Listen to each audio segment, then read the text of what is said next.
ఇవాళ హైదరాబాద్ శిల్పకళా వేదికలో గురుపూజ దినోత్సవాన్ని రాష్ట్ర ప్రభుత్వం నిర్వహించనుంది. ఈ కార్యక్రమానికి ముఖ్య అతిథిగా సీఎం రేవంత్ రెడ్డి హాజరు కానున్నారు. పాఠశాల విద్యాశాఖలో 49 మంది ఉత్తమ ఉపాధ్యాయులకు అవార్డులు ఇవ్వనున్నారు.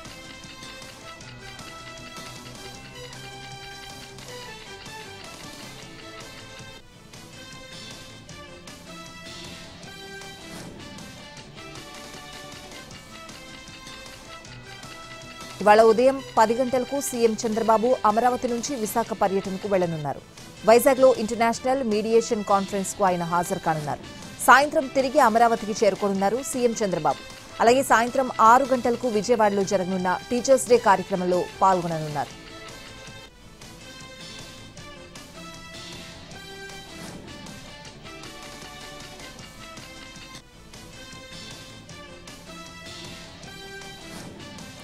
మంత్రి నారా లోకేష్ ఇవాళ ఢిల్లీలో పర్యటించనున్నారు. నేడు ప్రధాని మోడీతో భేటీ కానున్నారు. యోగాంధ్ర నిర్వహణపై ప్రధాని మోడీకి వివరించనున్నారు. యోగాంధ్రపై తయారు చేసిన బుక్ ను ప్రధానికి ఇవ్వనున్నారు.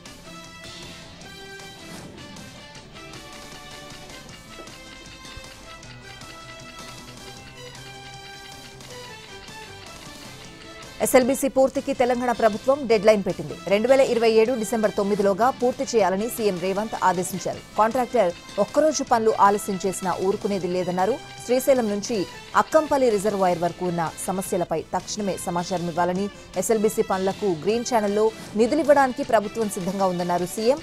సొరంగం పనుల కోసం కాంట్రాక్టు సంస్థ జేపీ అసోసియేట్స్ అన్ని పరికరాలను సిద్ధం చేసుకోవాలని ఆదేశించారు. ఎస్ఎల్బీసీ పనులకు నిరంతరాయంగా విద్యుత్ సరఫరా జరగాలని, ఎట్టి పరిస్థితుల్లో ఎస్ఎల్బీసీ పూర్తి కావాలని స్పష్టం చేశారు ముఖ్యమంత్రి రేవంత్ రెడ్డి.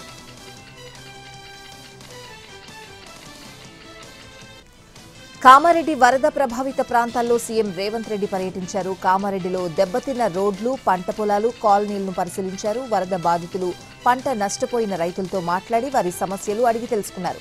పొలాల్లో ఇసుక మేటలు వేశాయని, ఇళ్లు వరదల్లో మునిగిపోయాయని సీఎం దృష్టికి స్థానికులు తీసుకువెళ్లారు. వరద బాధితులను ప్రభుత్వం ఆదుకుంటుందని హామీ ఇచ్చిన సీఎం రేవంత్ విభాగాల వారీగా నష్టంపై పూర్తి వివరాలు సిద్ధం చేయాలని అధికారులను ఆదేశించారు. వరదల్లో రైతులు, పేదలు, విద్యార్థులు తీవ్రంగా నష్టపోయారన్నారు సీఎం రేవంత్ రెడ్డి. ఇప్పటికే కలెక్టర్తో సమీక్షించి నష్టం అంచనాలు తీసుకున్నామని, అధికారులు అప్రమత్తంగా ఉండడంతో ప్రాణ నష్టం జరగలేదన్నారు. వరదల్లో నష్టపోయిన బీడీ, ఇతర కార్మికులను ఆదుకుంటామని, శాశ్వత పరిష్కారం వైపు అడుగులు వేస్తున్నామని చెప్పారు. కొడంగల్ ఎలాగో తనకు కామారెడ్డి కూడా అలాగే అన్నారు సీఎం రేవంత్ రెడ్డి.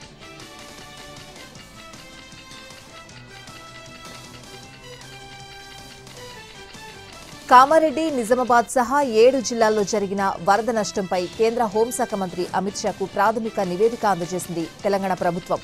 జాతీయ విపత్తుగా ప్రకటించాలని కేంద్రానికి విజ్ఞప్తి చేసింది. అమిత్ షాతో భేటీ అయిన డిప్యూటీ సీఎం భట్టి, మంత్రి తుమ్మల వరద నష్టంపై ప్రాథమిక నివేదిక అందజేశారు. వరద నష్టం మొత్తం 16,732 కోట్లను కేంద్రం తక్షణమే విడుదల చేయాలని కోరారు. అంతకుముందు భట్టి, తుమ్మల ఆర్థిక మంత్రి నిర్మలా సీతారామన్తోనూ సమావేశమయ్యారు. రాష్ట్రానికి ఆర్థిక సాయం, రావాల్సిన నిధులపై చర్చించారు.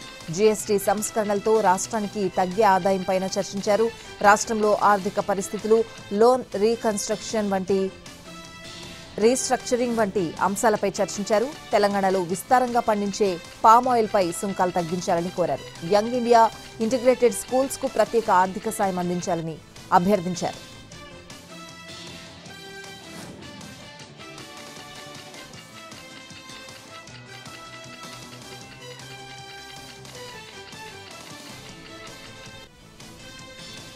ఏపీ కేబినెట్ పలు కీలక నిర్ణయాలు తీసుకుంది. హైబ్రిడ్ మోడ్లో ఎన్టీఆర్ వైద్య సేవకు కేబినెట్ ఆమోదం తెలిపింది. 2.5 లక్షల నుంచి 25 లక్షల వరకు అయ్యే వైద్య సేవలను ఉచితంగా అందించాలని నిర్ణయించింది. ఎస్ఐపిబి ప్రతిపాదనలకు కేబినెట్ ఆమోదం తెలిపింది. 400 కోట్ల రూపాయలతో మదర్ డైరీ ఫుడ్స్ ఏర్పాటు చేయనుంది. ఏపీసీఆర్డీఏలో ప్రతిపాదించిన విద్య, వైద్య సేవలకు స్టాంప్ డ్యూటీ నుంచి మినహాయింపు ఇవ్వాలని కేబినెట్ నిర్ణయించింది. అలాగే అనధికార నిర్మాణాలు చేపట్టిన భవన యజమానులకు ఊరటిచ్చింది. అనధికార నిర్మాణాలను రెగ్యులరైజ్ చేయడానికి కేబినెట్ ఆమోదం తెలిపింది. అయితే ఇకపై అలాంటి నిర్మాణాలు జరిపితే కఠిన చర్యలు తీసుకుంటామని హెచ్చరించింది.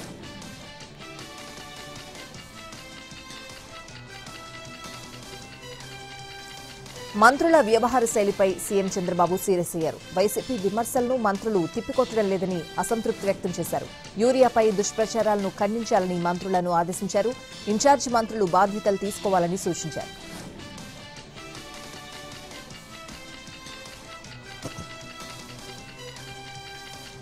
లేని లిక్కర్ స్కామ్పై ప్రజల్లో విషం నింపే ప్రయత్నం చేస్తున్నారని ఏపీ ప్రభుత్వంపై మండిపడ్డారు YCP state coordinator Sajjala Ramakrishna Reddy.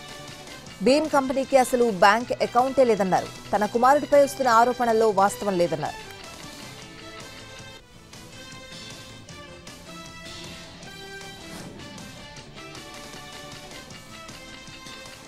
ప్రకాశం జిల్లా తురకపాలెంలో 3 నెలల్లో 30 మంది చనిపోవడం బాధాకరమన్నారు మాజీ మంత్రి అంబటి రాంబాబు.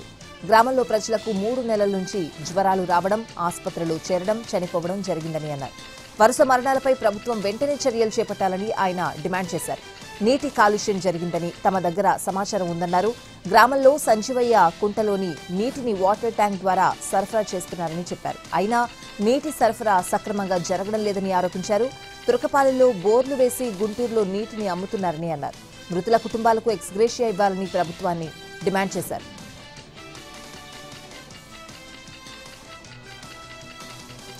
గ్రానైట్ వ్యాపారులపై కేంద్ర మంత్రి బండి సంజయ్ కీలక వ్యాఖ్యలు చేశారు. ఇంకెన్నాళ్లు బీఆర్ఎస్ కు దోచిపెడతారని ప్రశ్నించారు. మీ వ్యాపారాలకు రాజకీయాలను వాడుకుంటారని, రాజకీయ నాయకులయ్యాక మాలాంటి వాళ్లను ఓడించాలని చూస్తారంటూ హాట్ కామెంట్స్ చేశారు. ఒక్కో కటింగ్ మిషన్ షాప్ నుంచి సభ్యత్వం పేరుతో 10 లక్షల నుంచి 50 లక్షలు వసూలు చేశారని ఆరోపించారు. ఆ సొమ్మును ఏం చేశారని ప్రశ్నించారు. వసూలు చేసిన పైసల లెక్కలన్నీ తీస్తానన్నారు బండి సంజయ్. ఆయన చేసిన వ్యాఖ్యలతో ఒక్కసారిగా కంగుతిన్నారు గ్రానైట్ వ్యాపారి.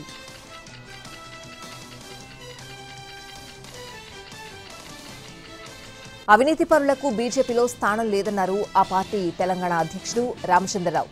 అది కవితైనా ఇంకెవరైనా బీజేపీలోకి చేర్చుకోబోమన్నారు. కవిత గురించి ఎక్కువగా ఆలోచించాల్సిన అవసరం లేదన్నారు.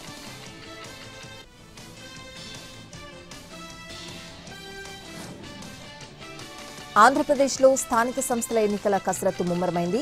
మున్సిపల్ ఎన్నికల నిర్వహణకు సంబంధించి ఎంఏయూడీ ముఖ్య కార్యదర్శికి రాష్ట్ర ఎన్నికల కమిషనర్ నీలం సాహ్ని లేఖ రాశారు. వచ్చే ఏడాది మార్చి 15న మున్సిపల్ స్థానిక సంస్థలకు గడువు ముగుస్తుందని లేఖలో తెలిపారు. ఎన్నికల షెడ్యూల్కు సంబంధించి కూడా లేఖలో పేర్కొన్నారు కమిషనర్. ముందుగా పంచాయతీల అప్గ్రేడ్పై దృష్టి పెట్టాలంది రాష్ట్ర ఎన్నికల సంఘం. కొన్ని పంచాయతీలను మున్సిపాలిటీలో కలిపే అంశంపై దృష్టి పెట్టాలని సూచించింది. డీలిమిటేషన్, రిజర్వేషన్ల ఖరారు ప్రక్రియను అక్టోబర్ 15లోగా పూర్తి చేయాలని స్పష్టం చేసింది రాష్ట్ర ఎన్నికల సంఘం. వార్డుల వారీగా ఓటర్ జాబితా నవంబర్ 15 లోపు పూర్తి చేయాలని లేఖలో తెలిపింది. పోలింగ్ స్టేషన్ల ఏర్పాటు, రిటర్నింగ్ అధికారులను నవంబర్ 30లోగా ఏర్పాటు చేసుకోవాలని సూచించింది. 2026 జనవరి లోపుగా రాష్ట్రంలో ఉన్న మున్సిపాలిటీలకు ఎన్నికలు పూర్తి చేసేలా కార్యాచరణ ఉండాలన్నారు నీలం సాహ్ని. మరోవైపు 2026 జనవరి తర్వాత పంచాయతీ ఎన్నికలపై దృష్టి పెట్టాలన్నది. 2026 జూలైలో ఎంపీటీసీ, జెడ్పీటీసీ ఎన్నికలు నిర్వహించేలా ఏర్పాట్లు చేసుకోవాలని సూచించింది.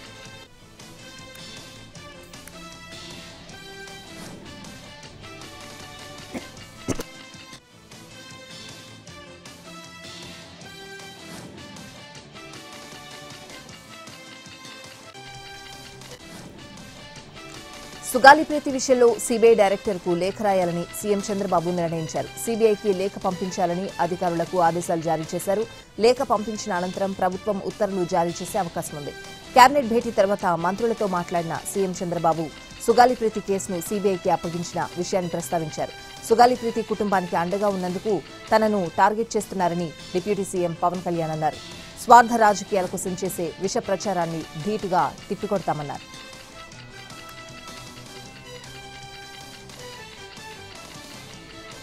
ఏపీ లిక్కర్ స్కామ్ కేసుకు సంబంధించి సిట్ అధికారులు దూకుడు పెంచారు. విచారణ తుది దశకు చేరుకున్న తరుణంలో 3వ అదనపు ఛార్జ్షీట్ దాఖలు చేయడానికి సిద్దమయ్యారు. ఈ నెల 15న 3వ అదనపు ఛార్జ్షీట్ దాఖలు చేయడానికి కసరత్తులు చేస్తున్నారు. ఇప్పటికే ఈ కేసుకు సంబంధించి 2 ఛార్జ్షీట్లను అధికారులు ఏసీబీ కోర్టులో దాఖలు చేశారు. జూన్ 19న ప్రైమరీ ఛార్జ్షీట్, ఆగస్టు 10న 2వ అదనపు ఛార్జ్షీట్ దాఖలు చేశారు. ఈ 2 ఛార్జ్షీట్లలో నిందితులు రాజ్ కేశిరెడ్డి, ధనుంజయ రెడ్డి, కృష్ణమోహన్ రెడ్డి, బాలాజీ గోవిందప్ప, సజ్జల శ్రీధర్ రెడ్డి, చాణక్య పాత్ర గురించి వివరించారు. ఆరోపించారు. కొన్నిసార్లు జగన్ పేరు కూడా ప్రస్తావించారు. అయితే జగన్ పేరును ఇప్పటి వరకు నిందితుడిగా సిట్ అధికారులు ప్రస్తావించలేదు. ఈ 2 ఛార్జ్షీట్ల మీద ఏసీబీ కోర్టు 20కి పైగా అభ్యంతరాలను కూడా లేవనెత్తింది. ఈ అభ్యంతరాలు అన్నింటినీ నివృత్తి చేస్తూ సీల్డ్ కవర్లో వివరణను కూడా సిట్ అధికారులు ఏసీబీ కోర్టుకు అందజేశారు.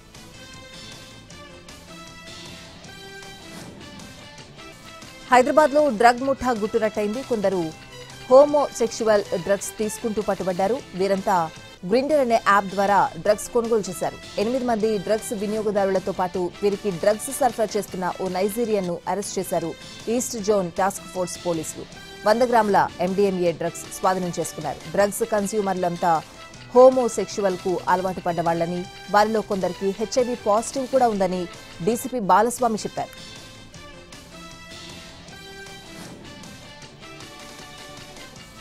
యూపీఏ హయాంలోనే అధిక పన్నులు వసూలు చేశారని ఆరోపించారు ప్రధాని మోడీ. గతంలో పన్నుల రూపంలో కాంగ్రెస్ నేతలు దోచుకున్నారని, దేశ ప్రజల దుర్భర జీవితాలకు కాంగ్రెసే కారణమని మండిపడ్డారు. జీఎస్టీ స్లాబ్ల సవరణలతో అందరికీ ప్రయోజనం జరుగుతుందని, దేశ చరిత్రలో ఇదొక మైలురాయిగా అభివర్ణించారు ప్రధాని మోడీ. జీఎస్టీ సంస్కరణలతో దేశ ఆర్థిక వ్యవస్థ మరింత బలపడుతుందని, నిత్యావసరాల ధరలు తగ్గుతాయన్నారు.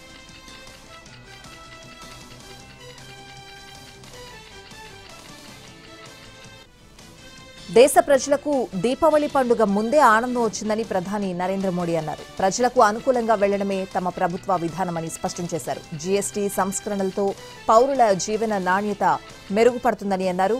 వినియోగం వృద్ధికి బూస్టర్ డోస్ లభిస్తుందని చెప్పారు. హెయిర్ పిన్నులు కూడా విదేశాల నుంచి తెచ్చుకునే విధానం మారాలని, వంట నూనెల కోసమే 1,00,000 కోట్లకు పైగా విదేశాలకు వెళ్తోందన్నారు.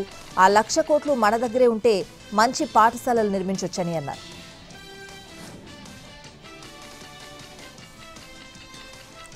కేంద్ర హోంమంత్రి అమిత్ షా హైదరాబాద్ పర్యటన రద్దయింది. రేపు గణేష్ నిమజ్జనోత్సవంలో ఆయన పాల్గొనాల్సింది. ఉపరాష్ట్రపతి ఎన్నిక, ఎంపీలతో సమావేశాల కారణంగా అమిత్ షా తన పర్యటనను రద్దు చేసుకున్నారు.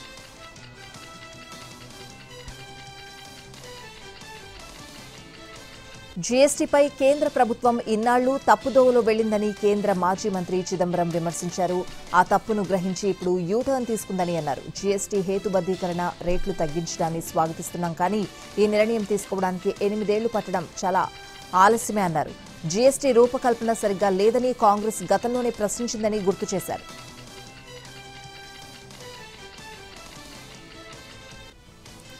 టారిఫ్ వార్ ఆపాలని, లేదంటే చైనాకు భారత్ దగ్గరవుతుందని అన్నారు కాంగ్రెస్ ఎంపీ శశి థరూర్. భారత్తో అనుసరిస్తున్న టారిఫ్ వార్ను అమెరికా వెంటనే విరమించుకోకపోతే భవిష్యత్తులో తీవ్రంగా నష్టపోవాల్సి వస్తుందని థరూర్ హెచ్చరించారు. ఒకప్పుడు చైనాను ఎవరు కోల్పోయారు అని వాషింగ్టన్లో చర్చ జరిగినట్లే భవిష్యత్తులో భారత్ను ఎవరు కోల్పోయారు అని బాధపడే పరిస్థితిని తెచ్చుకోవద్దని అమెరికాకు సూచించారు. భారత్తో వ్యూహాత్మక భాగస్వామ్యాన్ని దెబ్బతీసే చర్యలు 2 దేశాలకే కాకుండా ప్రపంచానికి కూడా మంచిది కాదన్నారు శశి థరూర్.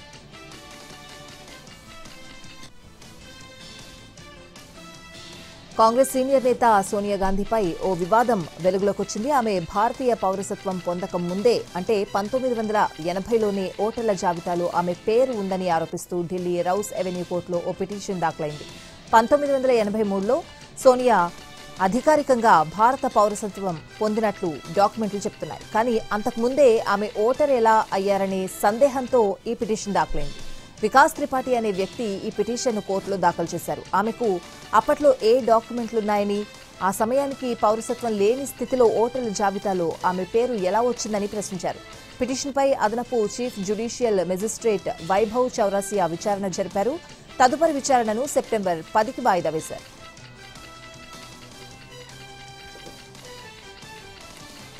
అరుపులు, కేకలు, నినాదాలతో పశ్చిమ బెంగాల్ అసెంబ్లీ దద్దరిల్లింది. అసెంబ్లీలో బెంగాల్ సీఎం మమతా బెనర్జీ మాట్లాడుతున్న సమయంలో బీజేపీ ఆందోళనకు దిగింది. ప్రతిపక్ష నేత సువేందు అధికారిని సభ నుంచి స్పీకర్ సస్పెండ్ చేశారు. దీంతో బీజేపీ ఎమ్మెల్యేలు దీదీ ప్రసంగాన్ని అడ్డుకునే ప్రయత్నం చేశారు.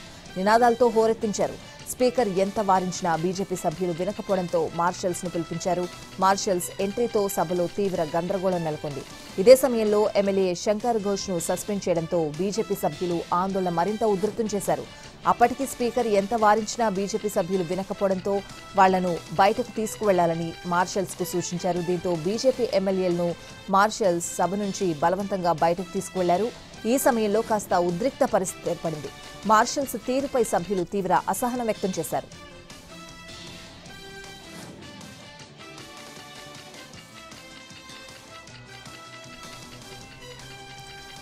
పంజాబ్ వరదలు బీభత్సాన్ని సృష్టిస్తున్నాయి. రాష్ట్రాన్ని విపత్తు ప్రభావిత ప్రాంతంగా ప్రకటించాయి.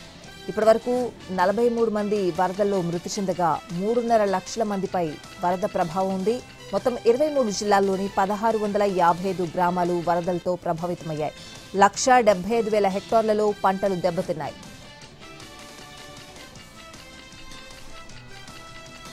కుండపోత వానలతో ఉత్తరాది వణికిపోతోంది. ఢిల్లీ, గురుగ్రామ్ వంటి ప్రాంతాలు అయితే పూర్తిగా నీట మునిగిపోయాయి. ఇక దేశ రాజధాని ఢిల్లీని కుండపోత కమ్మేస్తోంది. భారీ వర్షాలు, వరదలతో ఢిల్లీలో రోడ్లన్నీ జలమయమయ్యాయి.